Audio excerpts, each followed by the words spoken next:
वक्फ संशोधन बिल देर रात राज्यसभा से पास। बिल के पक्ष में 128 वोट पड़े, जबकि 95 मेंबर ने बिल के खिलाफ वोट किया। वक्फ संशोधन बिल करीब 12 घंटे की बहस के बाद राज्यसभा से पास। बिल को अब मंजूरी के लिए राष्ट्रपति के पास भेजा जाएगा। राज्यसभा में बिल पर बहस के दौरान बीजेपी सांसद सुधांशु त्रिवेदी ने कहा, देश की नई सुबह नए वक्फ कानून के साथ होगी। कुछ महीनों में मुसलमान भी मान लेंगे कि कानून उनकी भलाई के लिए आया। जेडीयू सांसद संजय झा ने किया वक्फ बिल का समर्थन। कहा, आरजेडी और कांग्रेस मुसलमानों के लिए सिर्फ बयानबाजी करते हैं, काम नहीं करते। जेपी नड्डा ने बिल को देश हित में बताया। कहा, इसके जरिए जवाबदेही तय होगी। विपक्ष लोगों को गुमराह कर रहा है। जेपी नड्डा बोले, कांग्रेस ने मुस्लिम महिलाओं को सेकंड क्लास सिटीजन बनाए रखा, 70 सालों तक मुसलमानों को डराया। विपक्ष को जेपी नड्डा की नसीहत। कहा, वोट बैंक पॉलिटिक्स से ऊपर सोचें। इसी डर से यूपीए ने मुस्लिम हित के काम को रोका। हम बयानबाजी नहीं, काम करके दिखाते हैं। जो कांग्रेस नहीं कर पाई उसे मोदी सरकार ने किया। राज्यसभा में बोले किरण रिजिजू ने कहा, वोट बैंक के लिए भ्रम फैला रहा है विपक्ष। वक्फ में कोई गैर मुस्लिम नहीं होगा। वक्फ का मैनेजमेंट मुसलमानों के हाथों में होगा। राज्यसभा में कांग्रेस और बीजेपी के बीच तीखी नोकझोंक हुई। नासिर हुसैन बोले, देश में दंगा फसाद कराने की कोशिश, मुसलमानों की संपत्ति पर सरकार की नजर। नासिर हुसैन बोले, वोट बैंक के लिए वक्फ संशोधन बिल लेकर आई है बीजेपी, संविधान को ताक पर रख दिया गया। राज्यसभा में अमित शाह ने विपक्ष को लिया आड़े हाथों। बोले, वक्फ जमीन का मामला है, बिल को लेकर विपक्ष भ्रम फैला रहा है।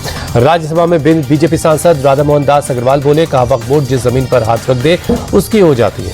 आरजेडी सांसद मनोज झा ने वक्फ संशोधन बिल को बताया असंवैधानिक। कहा, कुछ समुदायों को हाशिए पर ढकेला जा रहा है। मनोज झा बोले, वक्फ बिल के जरिए बुलडोजर कार्रवाई को कानूनी किया जा रहा है। क्या सभी प्रयोग मुसलमानों पर किया जाएगा? वक्फ संशोधन बिल का सपा ने किया विरोध। रामगोपाल यादव बोले, मुसलमानों को बीजेपी की नीयत पर भरोसा नहीं है। आम आदमी पार्टी के सांसद संजय सिंह ने वक्फ संशोधन बिल को बताया संविधान और लोकतंत्र की हत्या।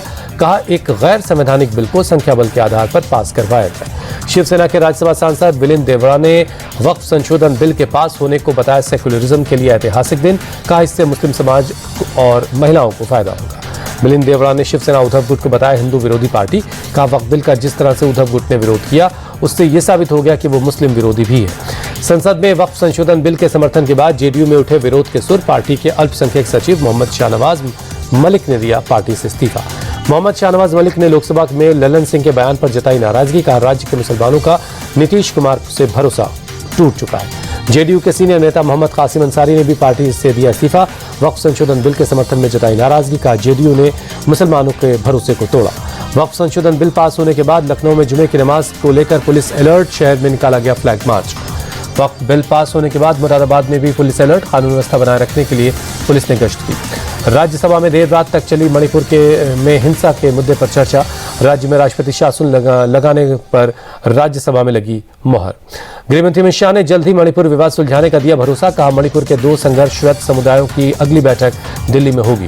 राज्यसभा में मणिपुर के मुद्दे पर कांग्रेस सांसद मल्लिकार्जुन खड़गे का बीजेपी पर हमला। कहा, 2 साल से मणिपुर जल रहा है, सरकार हिंसा रोकने में नाकाम है। पीएम मोदी के बैंकॉक दौरे का आज दूसरा दिन है। छठे बिम्स्टेक शिखर सम्मेलन में शामिल होंगे। पीएम मोदी बिम्स्टेक शिखर सम्मेलन के बाद शाम 4 बजे बौद्ध मंदिर वाटपो जाएंगे। शाम 6:30 बजे थाईलैंड के राजा से होगी मुलाकात। बिम्स्टेक शिखर सम्मेलन के लिए आयोजित रात्रि भोज में बांग्लादेश के मुख्य सलाहकार मोहम्मद यूनुस के साथ बैठे दिखाई दिए पीएम मोदी। आज दोनों नेताओं के बीच हो सकती द्विपक्षीय बातचीत। पद्मश्री और दादा साहब फाल्के पुरस्कार से सम्मानित अभिनेता मनोज कुमार का निधन। मुंबई के अस्पताल में 87 साल की उम्र मिली आखिरी सांस। मनोज कुमार का कल सुबह 9 बजे पवन हंस शमशान में होगा अंतिम संस्कार। बेटे कुणाल गोस्वामी ने दी जानकारी। बोले, लंबे वक्त से बीमार चल रहे थे। एक्टर मनोज कुमार के निधन पर पीएम मोदी ने दुख जताया। ट्वीट में लिखा, देशभक्ति के उत्साह के लिए किया जाएगा याद, भारतीय सिनेमा के थे प्रतीक। रक्षा मंत्री राजनाथ सिंह ने भी मनोज कुमार के निधन पर दुख जताया। ट्वीट में लिखा, देशभक्ति के फिल्मों के लिए याद किया जाएगा, उनकी विरासत उनके काम के जरिए जिंदा रहेगी। विवाद बढ़ने पर कांग्रेस की विधायक श्वेता सिंह मौके पर पहुंची। सीआईएसएफ की लाठीचार्ज की निंदा की। आंदोलन जारी रखने के संकेत दिए। आईपीएल 2025 के 16वें मुकाबले में आज मुंबई इंडियंस का लखनऊ सुपर जायंट्स से मुकाबला। लखनऊ में शाम 7:30 बजे शुरू होगा मैच। कोलकाता के ईडन गार्डन्स में केकेआर ने सनराइजर्स हैदराबाद को 80 रनों से हराया। एसआरएच की टीम 120 रनों पर ढेर हो गई।